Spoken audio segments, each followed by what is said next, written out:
നമസ്കാരം, ഭാരത് ലൈവിലേക്ക് സ്വാഗതം. ശ്രീലേ, നമസ്കാരം. ശ്രീലേ, ഒരു വലിയ തർക്കം നമ്മുടെ കൊച്ചു കേരളത്തിൽ നടക്കുകയാണ്. ഇത് മറ്റൊന്നുമല്ല, നമ്മുടെ മലയാളത്തിലെ നടീനടന്മാരുടെ സംഘടനയായ താരസംഘടനയായ AMMA, അമ്മ എന്ന ചുരുക്കപ്പേരിൽ അറിയപ്പെടും. അതിൽ തന്നെ ചില അഭിപ്രായ വ്യത്യാസങ്ങളുണ്ട്. അങ്ങനെ വിളിക്കരുതെന്ന് പറയുന്ന ഒരു വിഭാഗമുണ്ട്, വിളിക്കണം എന്ന് പറയുന്ന ഒരു വിഭാഗമുണ്ട്. എന്തായാലും ഇരിക്കട്ടെ.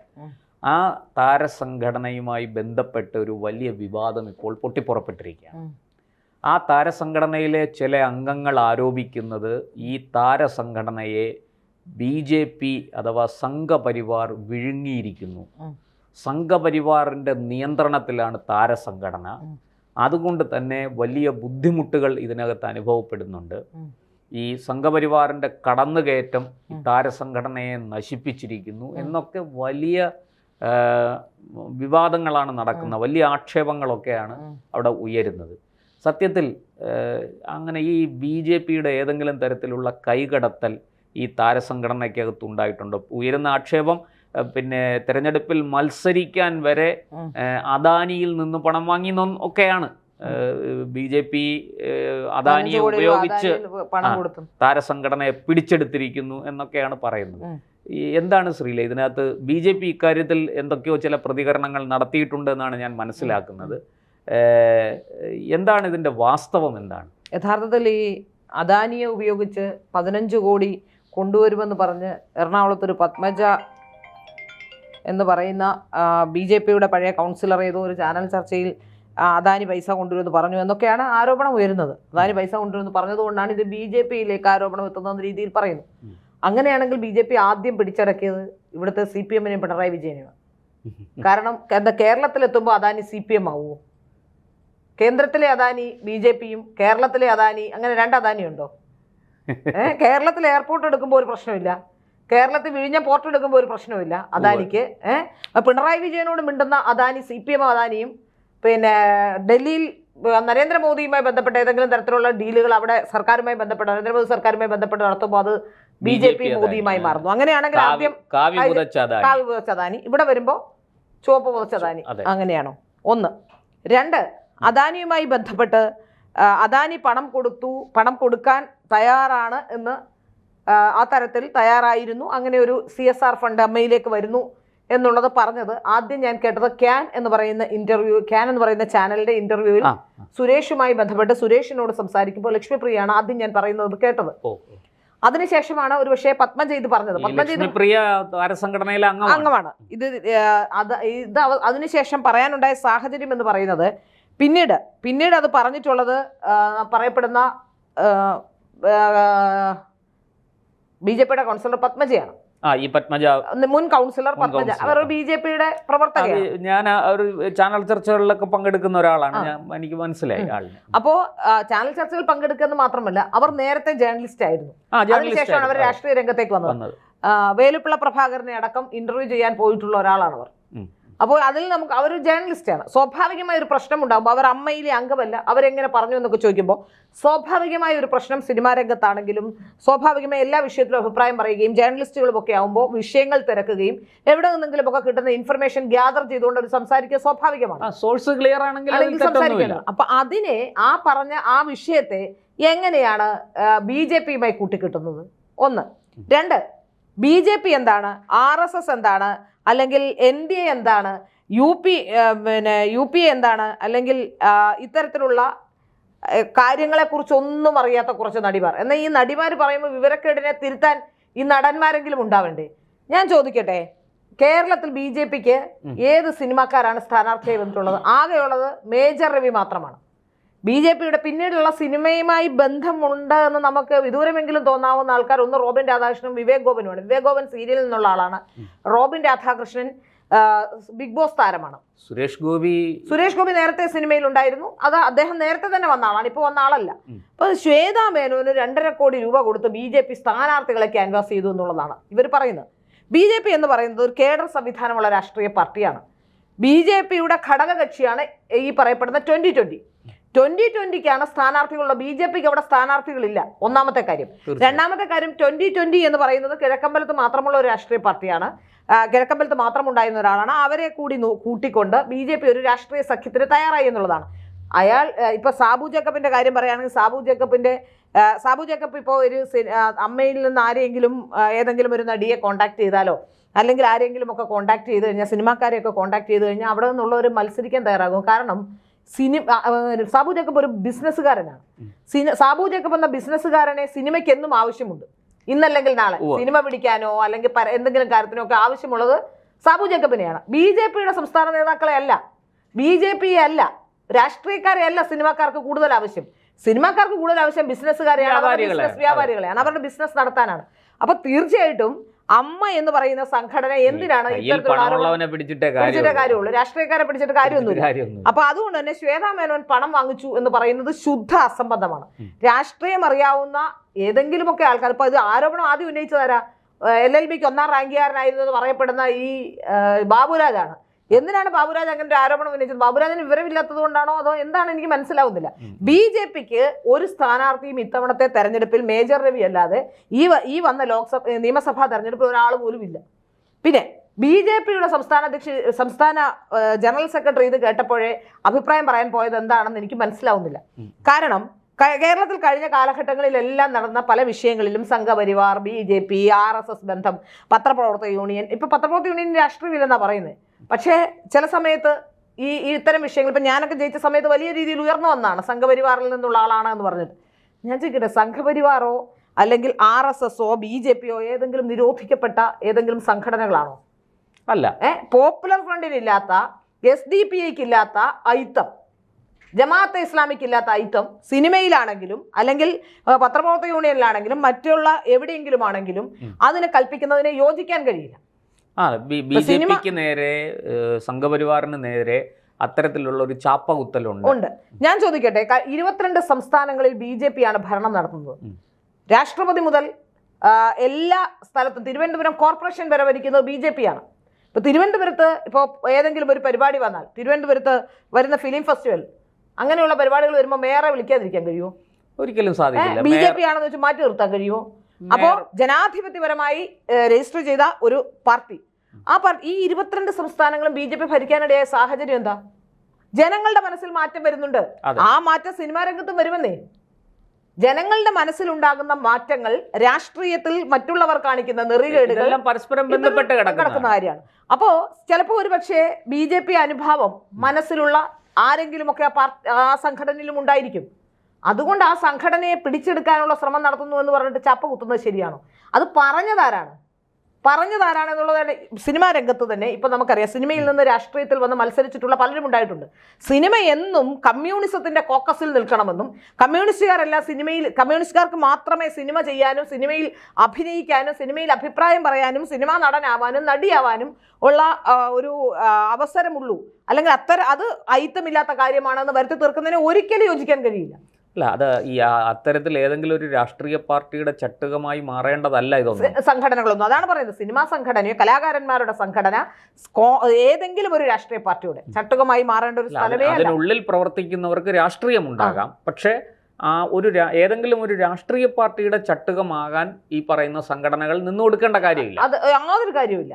ഇവിടെ BJPക്കാരാണ്. അവിടെയാണ് ഇപ്പോൾ ശ്രീല പറഞ്ഞതുപോലെ ഈ സംഘപരിവാറിനെതിരെ ഈ സിനിമ താരസംഘടനയുമായി ബന്ധപ്പെട്ട് ഇത്തരം ആരോപണങ്ങളൊക്കെ ഉയരുന്നുണ്ട്. പക്ഷേ ഈ ആരോപണങ്ങൾ ഉയരുമ്പോൾ തന്നെ BJPയുടെ സംസ്ഥാന ജനറൽ സെക്രട്ടറി എന്തുകൊണ്ടാണ് ഇങ്ങനെ ഒരു അഭിപ്രായവുമായിട്ട് വന്നത്? അതൊരു തരത്തിൽ ഈ കാള പെട്ടെന്ന് കേട്ട ഉടനെ കയറെടുക്കുന്ന സത്യത്തിൽ മണ്ടത്തരമാണ്. 1. 2, സിനിമാക്കാരുടെ ഇടയിൽ ഞാനൊന്ന് ഫേമസ് ആകുമെന്നുള്ള ചിന്തയായിരിക്കും, എനിക്കറിയില്ല. ഞാൻ മനസ്സിലാക്കുന്നത് ഈ പറയപ്പെടുന്ന സംസ്ഥാന സെക്രട്ടറിയുടെ ഭാര്യ സെൻസർ ബോർഡിൽ അംഗമായപ്പോൾ സിനിമ കാണാൻ പോയതല്ലാതെ സിനിമയുമായി എന്തെങ്കിലും ബന്ധമോ പരിചയമോ ഒന്നും അയാൾക്കില്ല. എന്തിനാണ് BJPയെ ഇതിലേക്ക് വലിച്ചഴക്കരുതെന്ന് പറഞ്ഞിട്ട് പോയതെന്ന് എനിക്ക് മനസ്സിലാവുന്നില്ല. BJP അഥവാ ഇനി സംഘപരിവാറിലെ ആരും ഡയറക്റ്റ് പോയി BJPയുടെ സംഘടനയൊന്നും പിടിച്ചെടുക്കാനൊന്നും പോകുന്നില്ല, ഒന്നാമത്തെ കാര്യം. രണ്ടാമത്തെ കാര്യം, അവിടെയുള്ള ആൾക്കാർ ചിലപ്പോൾ ഒരുപക്ഷെ നാളെ എല്ലാവരും സംഘപരിവാർ ആകുമായിരിക്കും. ഈ പറയപ്പെടുന്നവരൊക്കെ സംഘപരിവാർ ആകും. അത് അത് RSS എന്ന് പറയുന്ന സംഘടന കഴിഞ്ഞ 100 വർഷം ഇവിടെ പ്രവർത്തിച്ചിട്ടുണ്ട്. ആ 100 വർഷം പ്രവർത്തിക്കുന്ന അവരുടെ ചിട്ട, അവരുടെ ആ എങ്ങനെയാണ് ഒരു സംഘടനാ സംവിധാനത്തിൽ, അതായത് ഒരു ഇതുമില്ലാതെ, രജിസ്ട്രേഷൻ ഇല്ലാതെ, പിന്നെ ഏതെങ്കിലും തരത്തിലുള്ള അംഗത്വ രജിസ്റ്റർ ഇല്ലാതെ ഒരു സംഘടന ഇത്രയും ടൈറ്റായി, ഇത്രയും ബോണ്ടഡായി ഇങ്ങനെ പോകുന്ന കാണുമ്പോൾ ഉണ്ടാകുന്ന ചിലപ്പോൾ ചിലർക്ക് ആരാധന തോന്നുന്നേ ഈ സംഘടനയോട്. പിന്നെ അടുത്തത്, ഈ സംഘടനയും സംഘപരിവാർ സംഘടനകൾ ഈ പറയപ്പെടുന്ന ഏതെങ്കിലും ഒരു സംഘടനയിൽ ഇവർ പേടിക്കുന്ന സംഘപരിവാറിന്റെ ആരെങ്കിലും 5 പേരോ 10 പേരോ ഈ സംഘടന ഉണ്ടാകുന്ന പേടിക്കുന്നത് എന്തുകൊണ്ടാണ്?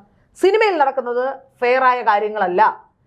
സ്ത്രീ പീഡനങ്ങൾ, മയക്കുമരുന്ന്, പിന്നെ അതുപോലെ രാസലഹരികളുടെ കൂടിയ ഉപയോഗങ്ങൾ, അതുപോലെ തീവ്രവാദ പ്രവർത്തനങ്ങൾ, പക്ഷേ വിഘടനവാദ തീവ്രവാദ പ്രവർത്തനങ്ങൾക്ക് അക്കം കൂട്ടുന്ന രീതിയിലുള്ള സിനിമയിലുള്ള പ്രവർത്തനങ്ങൾ. ഇപ്പം നമ്മൾ കണ്ടില്ലേ, വലിയ സിനിമാക്കാരായ ഇവരെല്ലാം കൊണ്ടു നടന്നിരുന്ന പ്രകാശ് രാജ് 4 സംസ്ഥാനങ്ങളിൽ 5 ID കാർഡാണുള്ളത്. രാജ്യവിരുദ്ധ പ്രവർത്തനമല്ലേ? രാജ്യവിരുദ്ധ പ്രവർത്തനമല്ലേ? അപ്പൊ മാധ്യമ പ്രവർത്തകരൊക്കെ പേടിക്കുന്ന ഇതുകൊണ്ടാണ്. എത്ര മാധ്യമ പ്രവർത്തകരാണ് തീവ്രവാദ പ്രവർത്തനങ്ങൾക്കൊന്ന് നമ്മുടെ മുമ്പിൽ തന്നെ കൺമുമ്പിലുണ്ട്. എന്റെ കൂടെ ഉണ്ടായിരുന്ന ഒരാൾ, എനിക്കറിയാവുന്ന എന്റെ ഓഫീസിൽ തൊട്ടടുത്തുണ്ടായിരുന്ന തേജസിന്റെ മാധ്യമ പ്രവർത്തനം IS പോയി പൊട്ടിത്തെറിച്ചതാണ്. ഈ രസം എന്നാണെന്നറിയാമോ? ഈ പറയപ്പെടുന്ന അൻസിബ അടക്കമുള്ളവർ 40 വട്ടം, ഇത് കേരളമാണ്, ഇവിടെ എന്തുകൊണ്ടാണ് പരാതി എടുക്കാത്തത്? ഇവിടെ എന്തുകൊണ്ടാണ് ഈ കേരളത്തിലാണ് അട്ടപ്പാടിയിൽ 2 പെൺകുട്ടികളെ കൊന്ന് കെട്ടിത്തൂക്കിയിട്ട് കൊന്ന് കെട്ടിത്തൂക്കിയിട്ട് ആ കേസിൽ എങ്ങനെയാണ് വിധി വന്നത്? ഇത് കേരളമാണ്.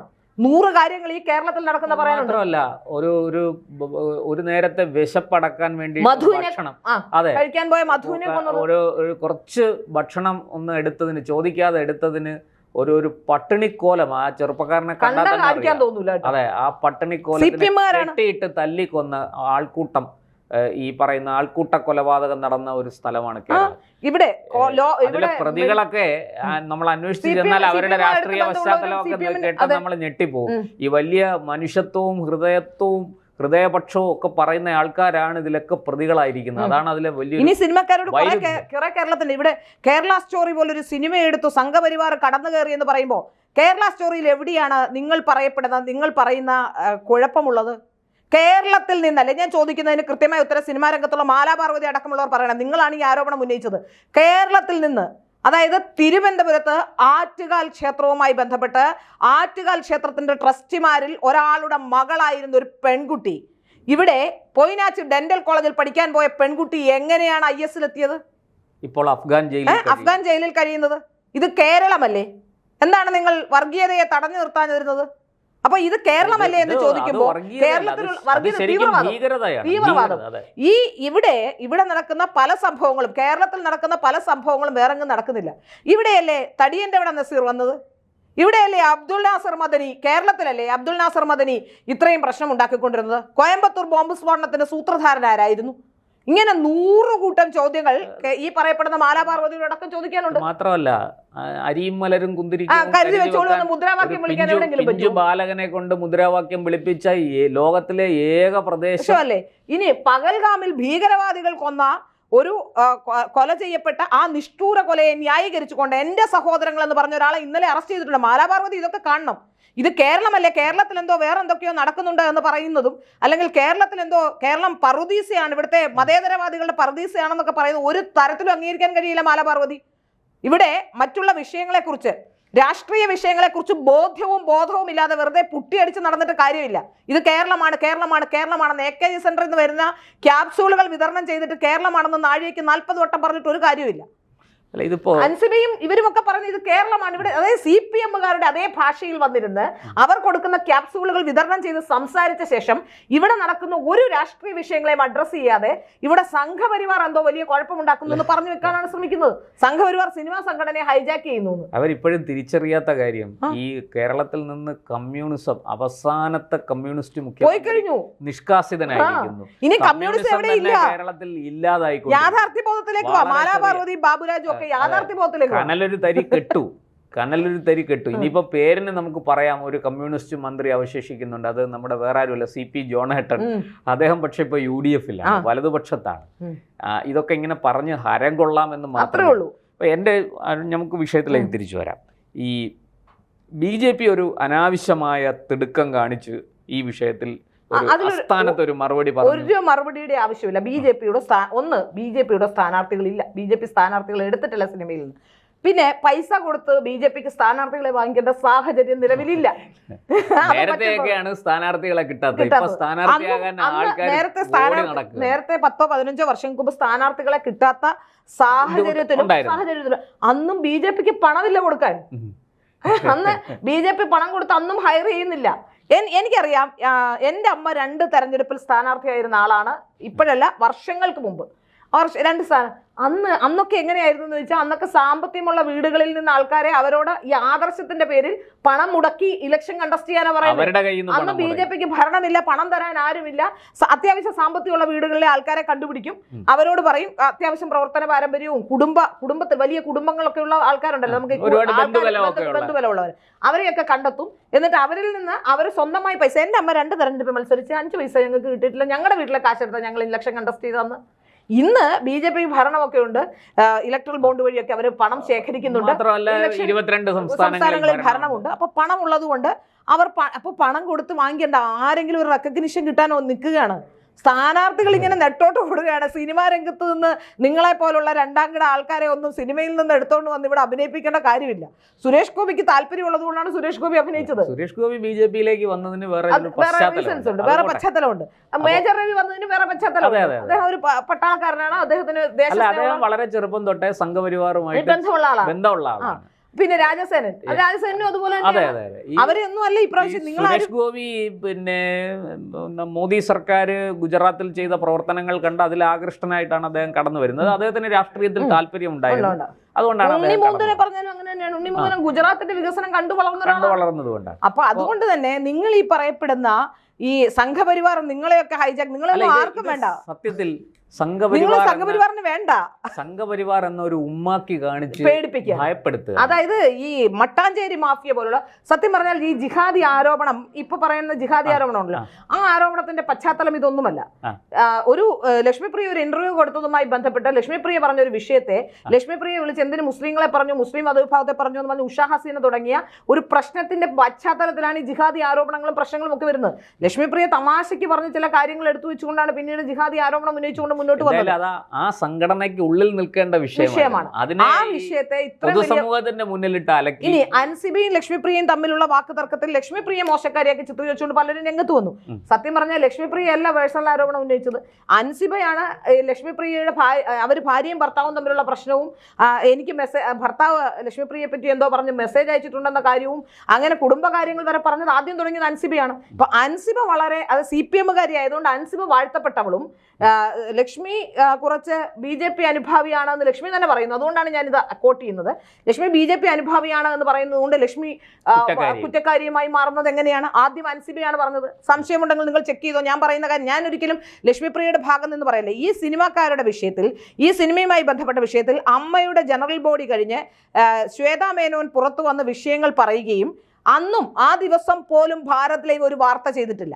അതിന് അടുത്ത ദിവസം അൻസിബ ഉന്നയിച്ച ആരോപണങ്ങൾക്ക് അന്ന് ഞങ്ങൾ മറുപടി പറഞ്ഞിട്ടില്ല. അതിനുശേഷം എപ്പോഴാണോ ഞങ്ങൾ ഈ വിഷയത്തിൽ ഒരു ഇടപെടൽ നടത്തിയതെന്ന് പറയുമ്പോൾ, ഈ ലക്ഷ്മിപ്രിയ ഈ രാജിവെക്കുന്നു എന്ന് പ്രഖ്യാപിച്ച ശേഷം ഒരു പോസ്റ്റ് ഇടുന്നു ഫേസ്ബുക്കിൽ. അതിൽ പറയുന്ന അമ്മയിലെ ഒരാളും എന്നെ കാണാൻ വരരുത്, ഞാൻ മരിച്ചാൽ കാണാൻ വരരുത് എന്നൊക്കെ പറഞ്ഞിട്ടൊരു മെസ്സേജ് അയക്കുന്നു.